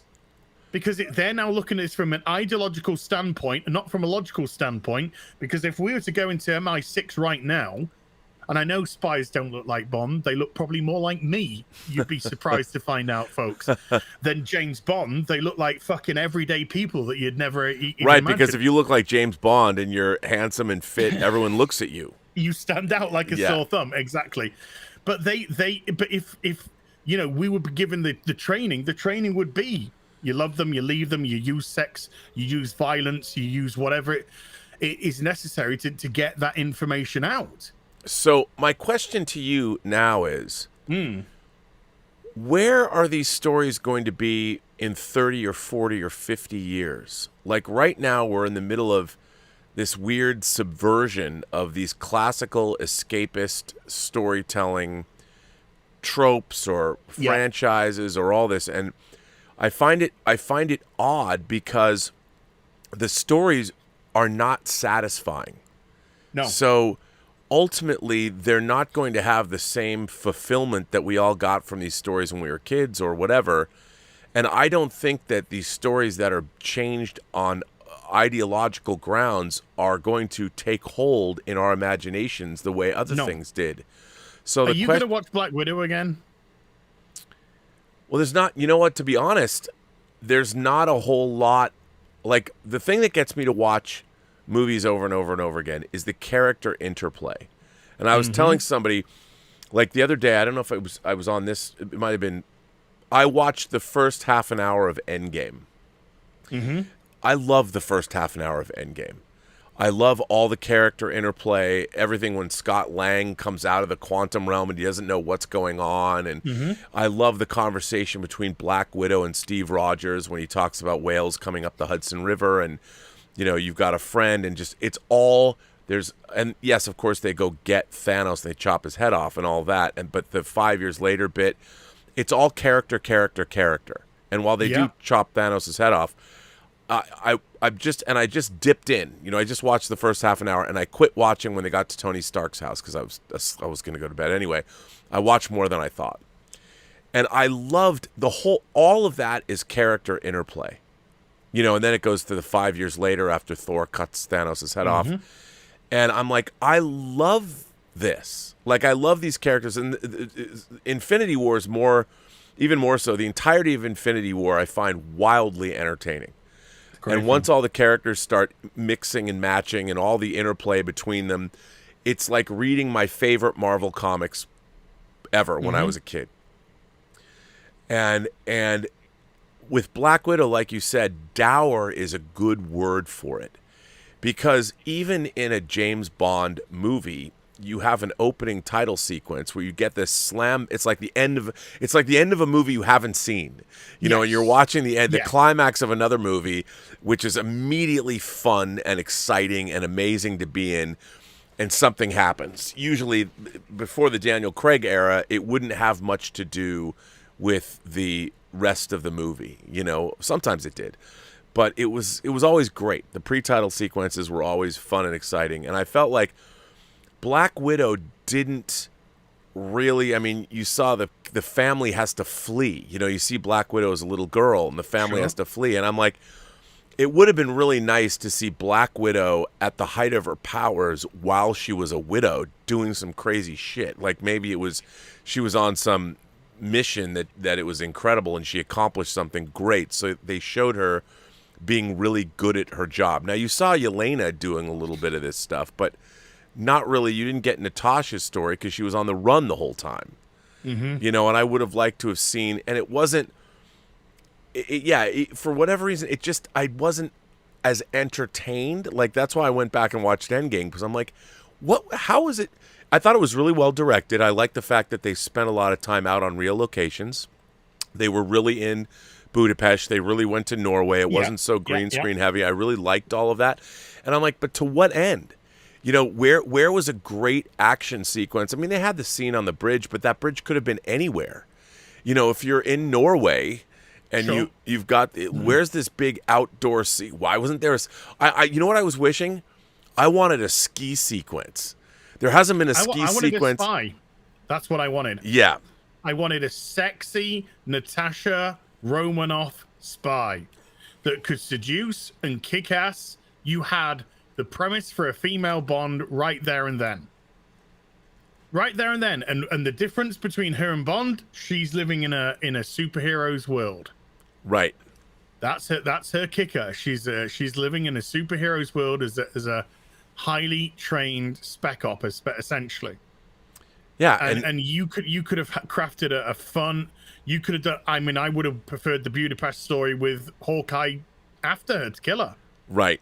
And then the reason why Hawkeye didn't kill her and then bringing her in, but she was set up to be a great spy.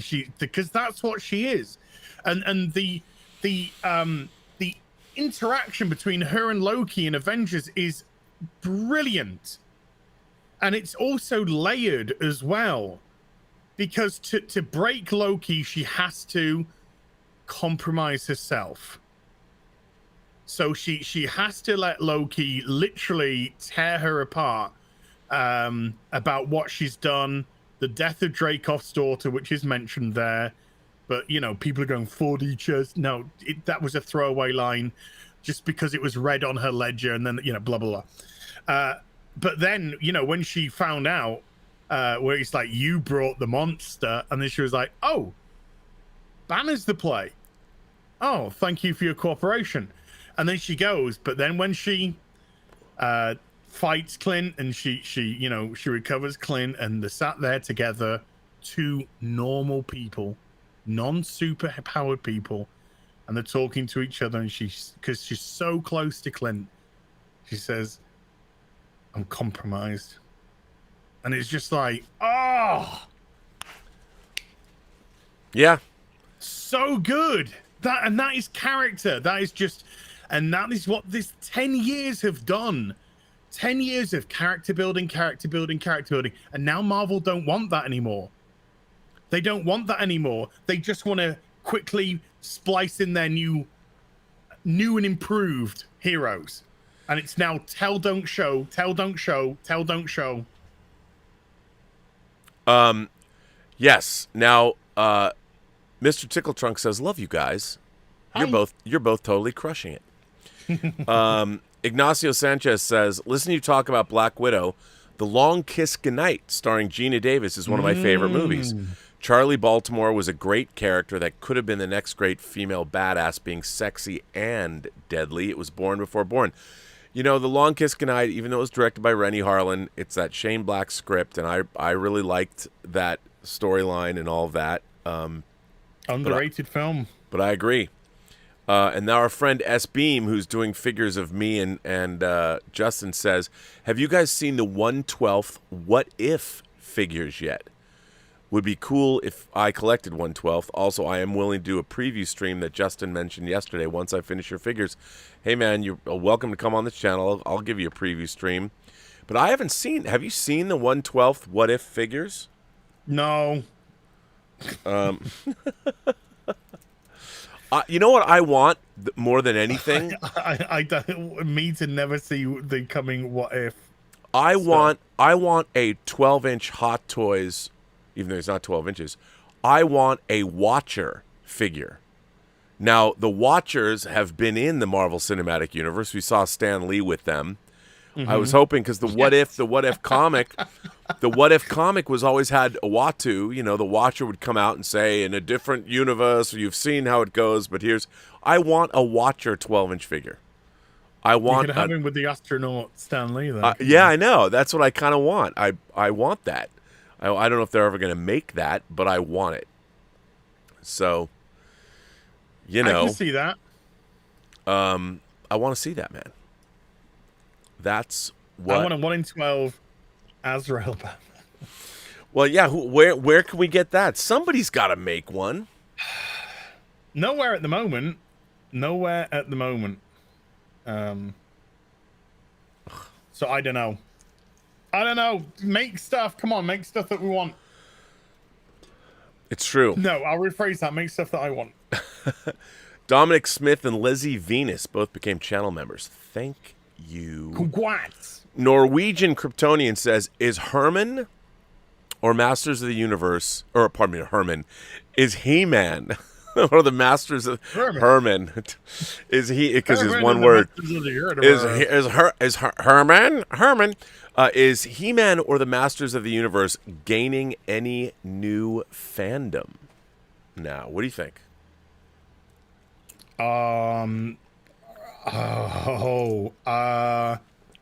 It didn't trend particularly well in the UK. It entered it in at number 9 in the charts and stayed at number 9 for another day, and then went to number 10 and then left. So I don't know. I mean, God, just on a superficial level, it's hard not to look at that animation and fall in love. Yeah. On a superficial level, because, you know, He-Man looks spectacular in it. Skeletor looks amazing in it. When Teela was in a regular costume, she looked fine. You know, when Evelyn was in a regular costume, she looked fine. Beastman looked superb. You know, the art was just incredible. Oh yeah. It's funny because you gotta. This is the thing. You gotta get normies to watch it.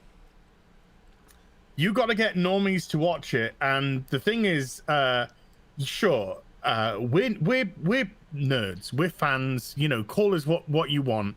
We're in the minority, and we get uppity and frustrated because we're the people who build up these franchises. We're the people who supported these franchises, and then when these franchises want to expand, they got to try and expand to the normie world, and then they think for the normie world they have to compromise what's come before it to either dub it down or whatever, you know, to appeal to a mass audience. Yeah. And so we start being like, you fucked up this, you fucked up that. I think Kevin Smith did himself a lot of harm. I think he did himself a lot of harm. Not just because of the fibs, the lies, whatever you want to call them. Because even though I don't agree with them, you can understand them. Sure. You know, so I don't agree with them, but I kind of understand the position that he thought he was in. But it was just the treatment of the people considering this was allegedly a love letter to the original fans. You know, suddenly he was telling them to fuck off. He was calling them babies. He was saying that he hate-watched He-Man and it was for children. You know, he became so derogative of the IP itself that it just came across as this is a person that just doesn't care. This is a person that's just cashed a paycheck. Yeah. And the funny thing about normies and us nerds alike is we're all based in normality. And so when a normie comes along and a normie sees another intersectional feminist, you know, character, even they roll their eyes and move on. Because the whole point of things like Masters of the Universe, the whole point of things like Black Widow is it's meant to be escapism for us. Right, sure. It's meant to take us on an adventure, on a journey. It's meant to make us forget about our troubles for the length of time of the series or the movie. It's meant to leave us hopefully with a feel-good factor at the end, coming out of it going, God, that was great. You know, whoa, I'm so glad that I spent my time watching this and looking forward to the next thing.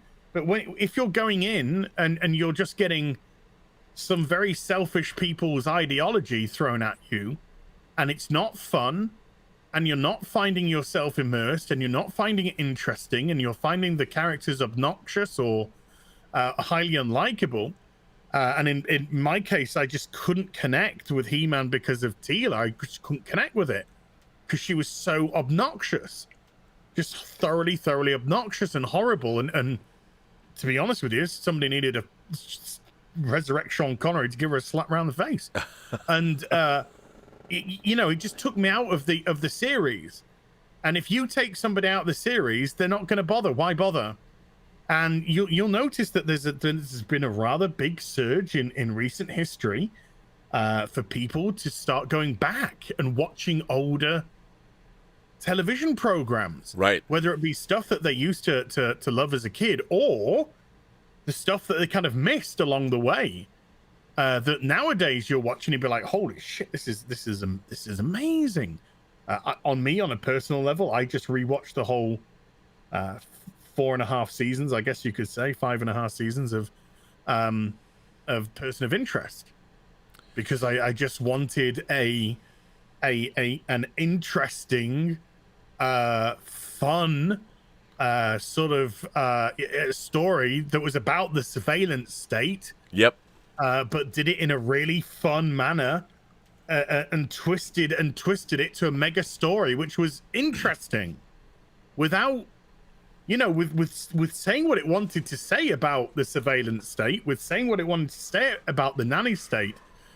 But I don't think at any point in the show you could be like, I wonder which way they kind of vote. You know? Yeah. You'd be like, you wouldn't be able to understand. You wouldn't be able to get that. You know, you think maybe from a practical level he would vote Republican because of the money that he has. So he want to.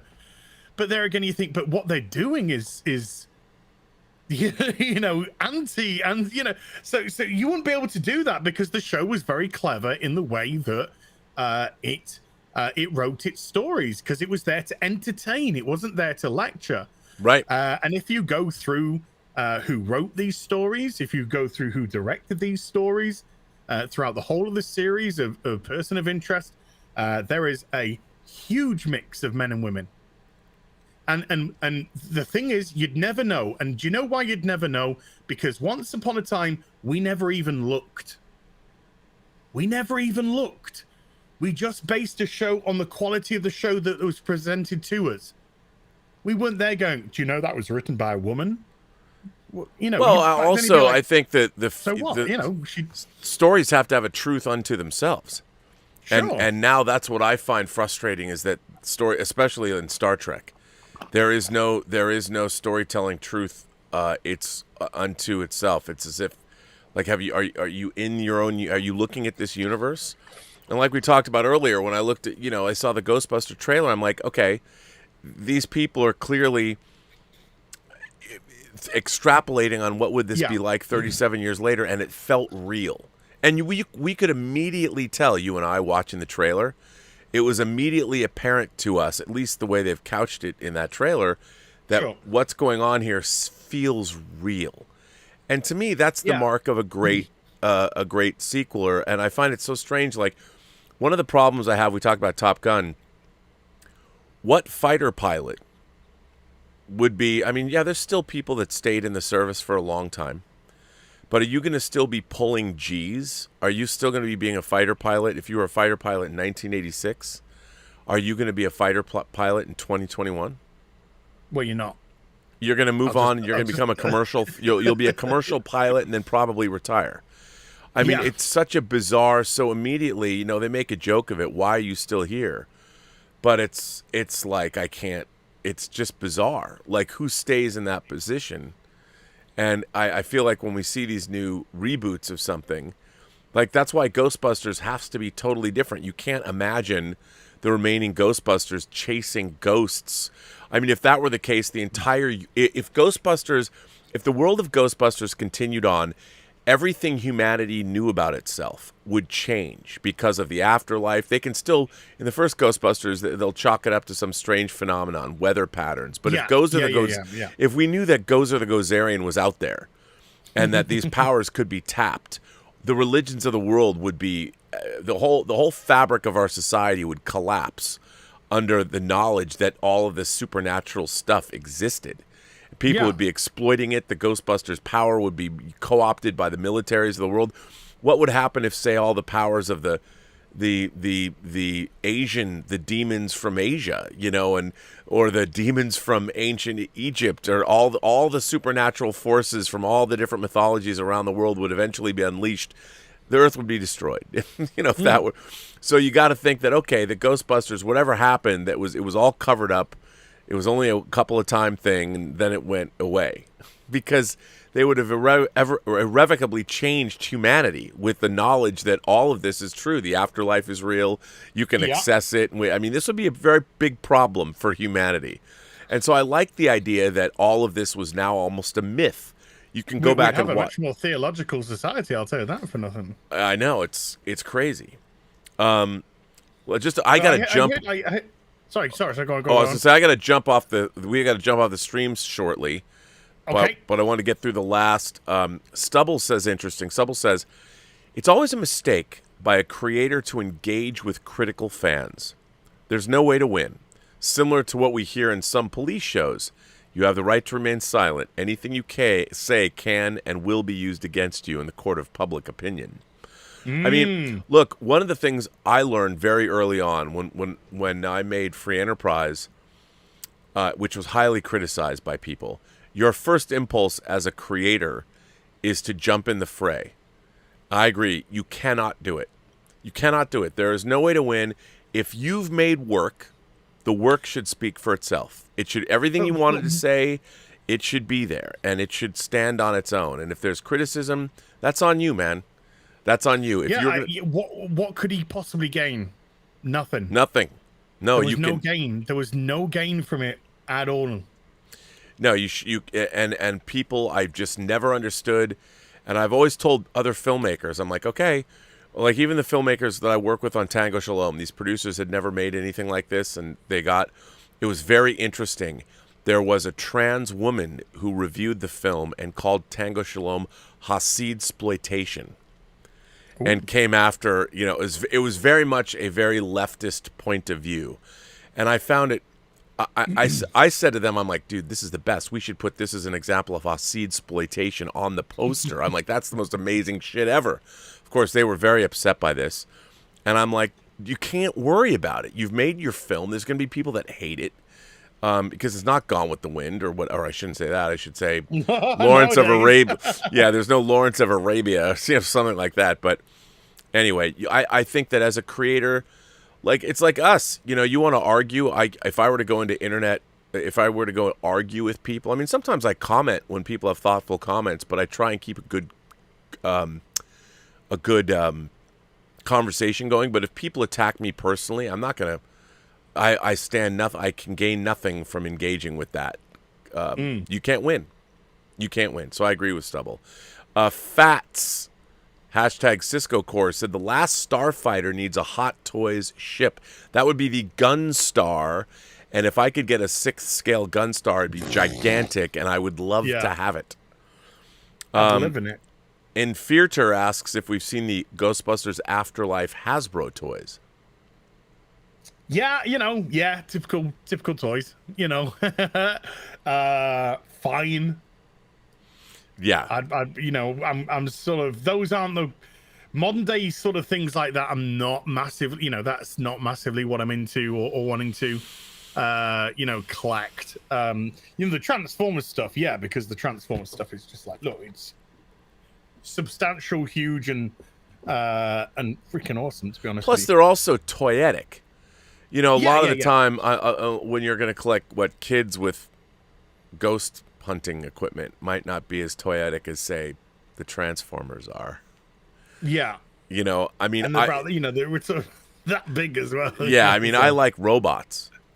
I like die-cast robots. I like turtles.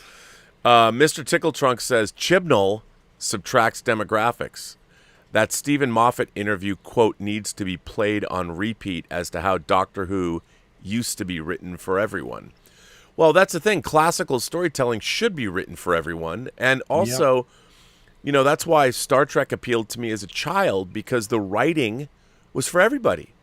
When they were writing classic Star Trek and Next Generation and all that, they were writing for the general audience.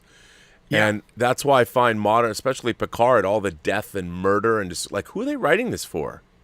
I don't know. I really have no clue. I mean, today I did a video about a comic which has just come out now, and it's called I Am Not Starfire. You might have heard of it, dude. And it's a dumpster fire of it. It's like 130 pages long. The character is an absolute cow. And the moral of the story is basically, be a cow, be a horrible, disgusting person. Don't ever try and better yourself. But if serendipitously you get what you want, revel in it. And it's just like, Jesus. So there's a question which has been going around a lot of people who've been discussing this. And it's, who is this for? Who is this for? Is this for kids? This isn't for kids. Is this for me, a comic book purchaser? This is not for me. Who is this for? And it's like, this is for the author. This is written by the author for the author.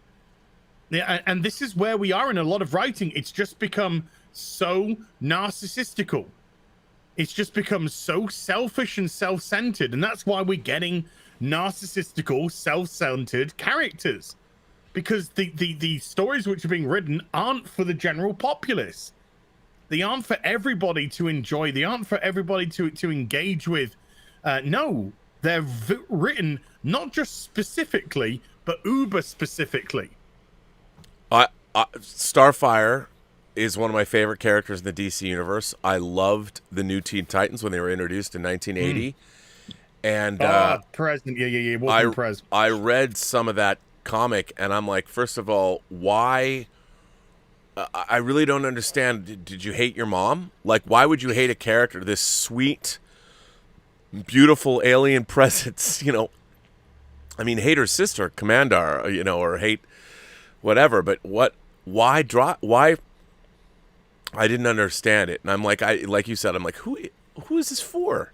And this is a Titans universe comic, and I'm like, why don't you just slap that kid in the face, and knock some sense into her? Because I know people are gonna be like, "Oh, you can't do that." I'm like, of course you can't do that, but I mean, if she's half alien, maybe you can. I mean, I don't know.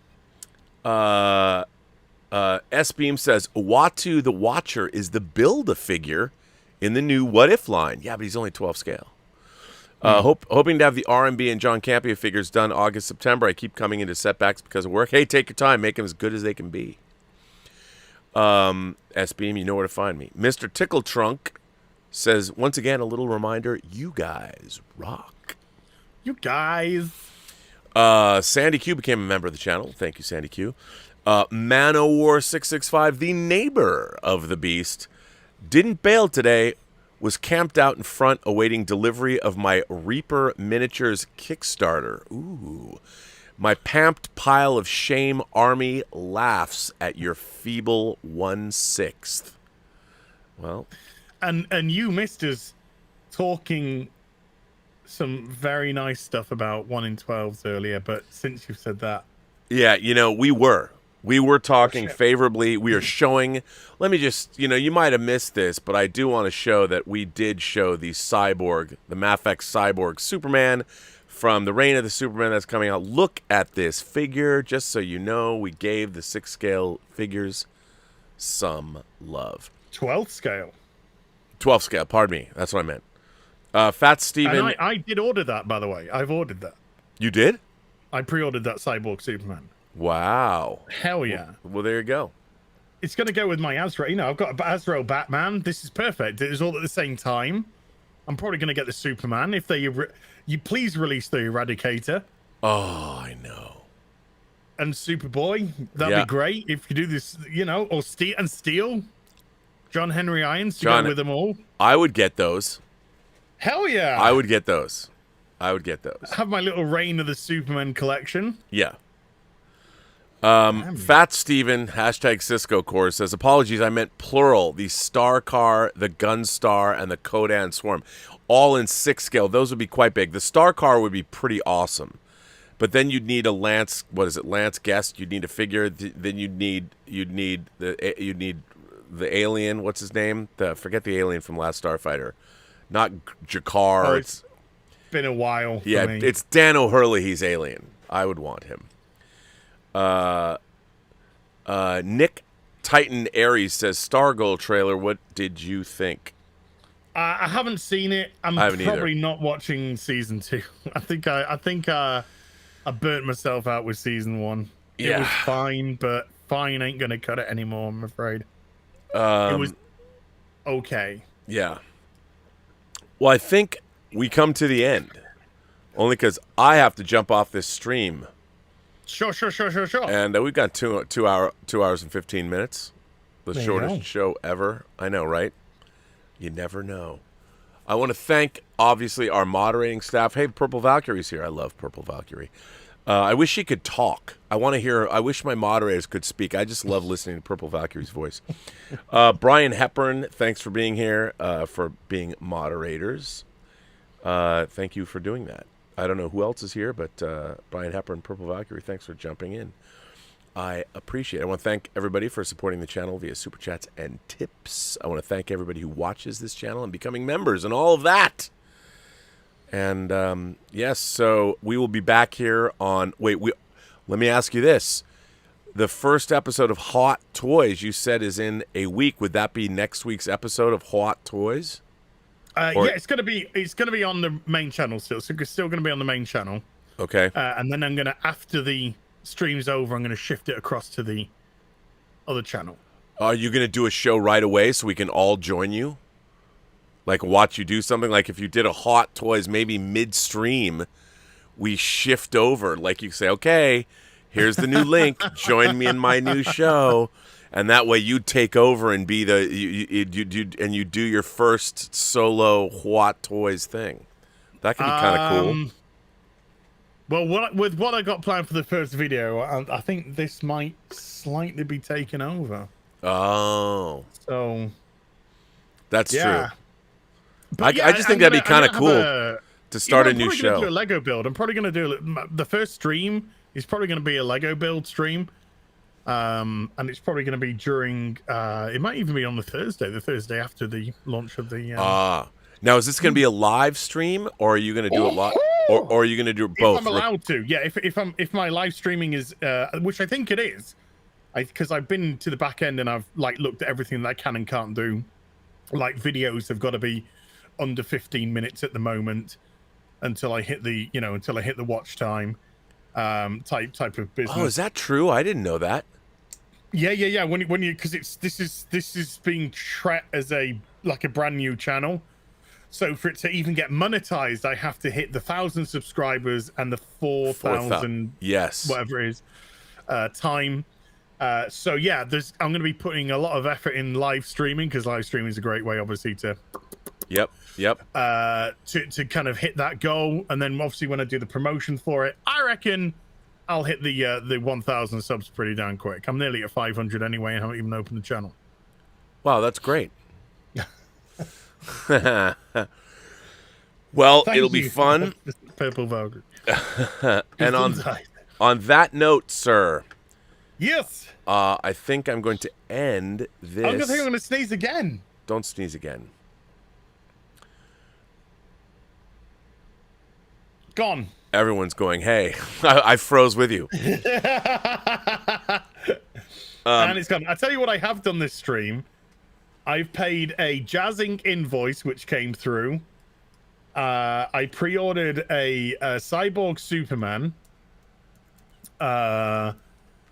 And I also paid another Jazz Inc. What's-my-jiggy for the snow speeder. My second payment on the snow speeder. Nice. So I now have 2 payments on the snow speeder, 2 payments on the bat wings. I can't wait. I can't wait to see those bat wings, man. I can if I've not got a bigger house. Well, sir, I think this was a fine stream. Yes. So we'll see you next week on Hot Toys. Maybe Justin will join us. I know it's 5 o'clock in the morning for him. Yeah. But you never know. All right, then. I guess I will say, be seeing you. We're seeing you.